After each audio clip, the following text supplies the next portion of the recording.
Hey guys, precis time சார்பாக எல்லாருக்கும் இனிய பொங்கல் நல்வாழ்த்துக்கள்.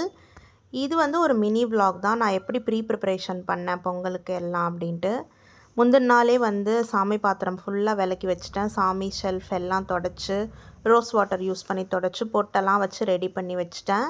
கலர் பொடியும் வாங்கி வச்சுட்டேன், ஏன்னா கலர் கோலம் போடலான்னு சொல்லிட்டு.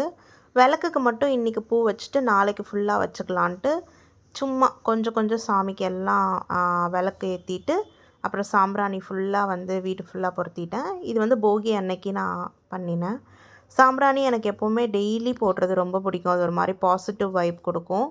அதனால் சாம்பிராணி எல்லாம் ஏற்றிட்டு, இந்த ஊரில் சென்னையில் வந்து காப்பு கட்டுனா என்னன்னே தெரியல.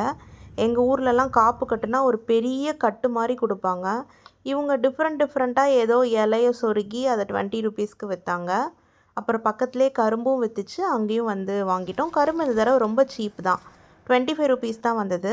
நைட்டும் வந்து கோலம்லாம் போட்டு வெல்லமெல்லாம் வந்து நல்லா தட்டி வச்சிட்டேன். இன்ஸ்டாகிராமில் பார்க்கும்போது இந்த கோலம் அழகாக இருந்துச்சு. நான் போடும்போது ரொம்ப கன்றாவியாக வந்துச்சு. சரின்னு சொல்லிட்டு அட்ஜஸ்ட் பண்ணிட்டு நெக்ஸ்ட் டே மார்னிங் 6 o'clockே எழுந்திரிச்சிட்டேன். பொங்கல் பானையில் வந்து மஞ்சள் கொத்து எல்லாமே ரெடி பண்ணி ஃபுல்லாக அரிசி பருப்பு எல்லாம் வந்து ஊற வச்சு ரெடி பண்ணிட்டேன். மஞ்சள் கொத்து வாங்கும் போதே ஒரு டவுட் இருந்துச்சு, ரொம்ப பெருசாக வாங்கினோன்னா நம்மளோடது குட்டி பானை அப்படின்னு நினச்சிட்டு சின்னதாக தான் வாங்கியிருந்தேன். கரெக்டாக அளவாக இருந்துச்சு.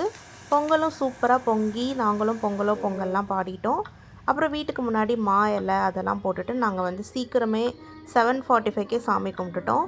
கொஞ்சம் வெள்ளை பொங்கல், கொஞ்சம் சர்க்கரை பொங்கல், அப்புறம் கரும்பு எல்லாத்துக்கும் வந்து பூ வச்சு சூப்பராக சாமி கும்பிட்டுட்டு இன்றைக்கி எங்கள் பொங்கலை வந்து நாங்கள் சீக்கிரமே முடிச்சிட்டோம். ஆஃப்டர்நூனும் சீக்கிரமே சமைச்சாச்சு. ஈவினிங் எங்கேயாவது கோயில் போகலான்னு பிளான் பண்ணியிருக்கோம். Bye guys.